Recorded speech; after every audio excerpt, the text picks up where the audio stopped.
ആലവരാതി കേളൻ ഇത്ര ഉപകാരിയാണെന്ന് ഞാൻ അറിഞ്ഞിരുന്നില്ല. ഓ, വലിയ സന്തോഷത്തിലാണല്ലോ. എന്താ കാര്യം? ഇവൻ ചോട്ടയാണേലും മീൻ കൊതിയനാണ്. കാര്യം പറഞ്ഞാൽ ഒറ്റ മീൻ പോലും എനിക്ക് കിട്ടില്ല. ഹലോ, തന്റെ ചെവി അടിച്ചുപോയോ? ഞാൻ പറഞ്ഞത് കേട്ടില്ലേ? ഞാൻ സത്യമായിട്ടും കേളൻ പറഞ്ഞിട്ട് മീൻ കഴിക്കാൻ പോകുന്നതല്ല.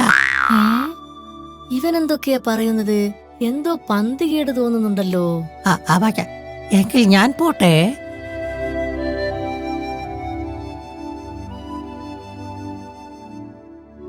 ഇവനൊക്കെ അടങ്ങി ഒതുങ്ങി കൂട്ടിലിരുന്നാൽ പോരെ ശല്യങ്ങൾ.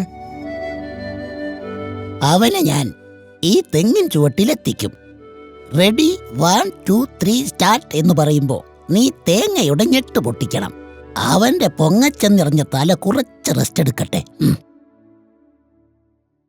കേളാ, ഞാൻ വന്നു. കൊട്ടയുടെ നീ കൃത്യസമയത്ത് തന്നെ വന്നല്ലോ.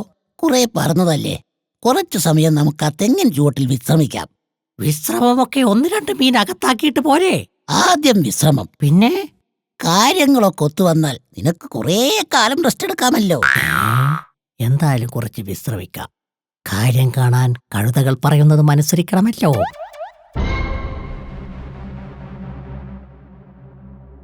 അപ്പൊ തുടങ്ങിയാലോ? എന്തോന്ന്? നിനക്കൊരു സമ്മാനം തരുന്ന കാര്യം പറഞ്ഞിരുന്നില്ലേ? ഇങ്ങനെ പറഞ്ഞ് കൊതിപ്പിക്കാതെ വേഗം താടേ. ഇപ്പൊ തരാം. Ready 1 2 3 start. എന്റെ അമ്മച്ചി, എന്റെ തല പോയേ.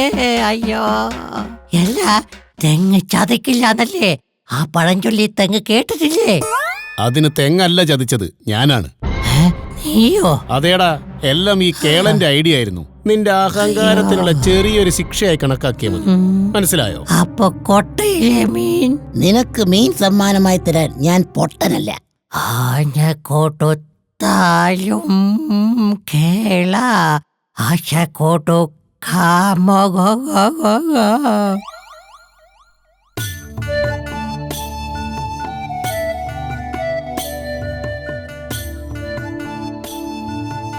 എന്റെ അമ്മോ, തല പോയെന്നേ.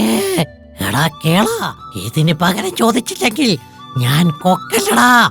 എന്റെ അമ്മച്ചി, ഇവർമാർ പോയില്ലായിരുന്നോ? അയ്യോ, ഇത് തെങ്ങ് സ്വയം ഇട്ടതാ.